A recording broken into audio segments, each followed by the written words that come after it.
રાજકોટથી આટકોટ સુધી એકદમ ખરાબ રસ્તો ચક્કાજામની ચીમકી તાલુકા પંચાયતના સભ્ય નિશિત ખૂંટની રજૂઆત કલેક્ટરને કરી હતી।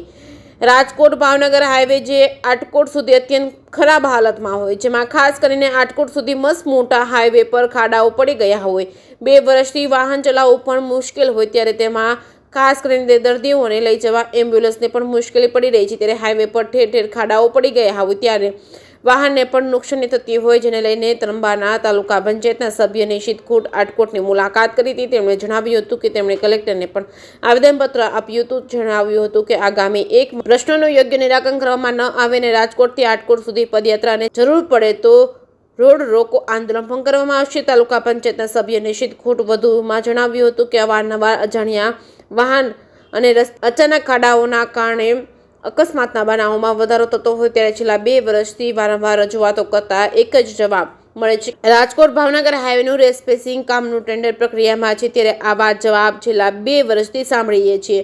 વારંવાર રજૂઆતો કરવા છતાં હજુ સુધી આનો કોઈ નિરાકરણ આવ્યું નથી। 2 વર્ષથી સાંભળીએ છીએ કે હજુ સુધી આ રોડનું કોઈ નિરાકરણ લાવવામાં આવ્યું નથી।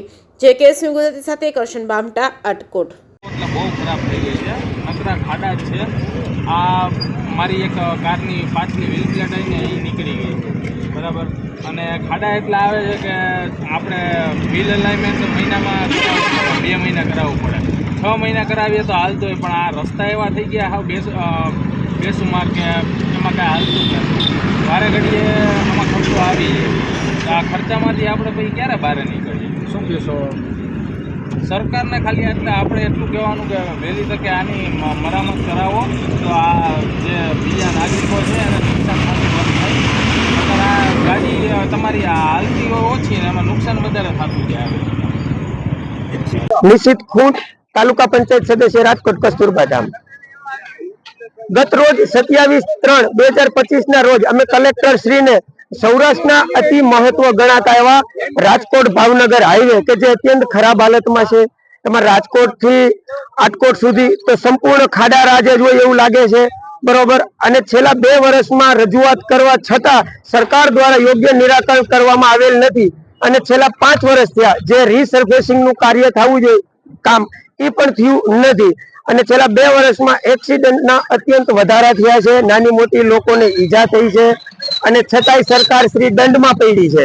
તમે હેલ્મેટ નથી પહેર્યું, તમે સીટ બેલ્ટ નથી બાંધ્યો તો તમારી જવાબદારી આ ખાડા બુરવાની પણ આવે છે। જો હવે આ મહિના દિવસની અંદર ખાડા બુરવામાં નહીં આવે અને રીસર્ફેસિંગ નું કામ ચાલુ કરવામાં નહીં આવે તો પદયાત્રાથી માંડીને રસ્તા રોકો સુધીનું અમે સરકારશ્રીને આંદોલન કરવા તૈયાર છીએ। સરકારશ્રી સામે યોગ્ય પગલાં લેવામાં નહીં આવે તો અને આમાં કોઈ પણ કઈ થશે એની સંપૂર્ણ જવાબદારી સરકારશ્રીની રહેશે।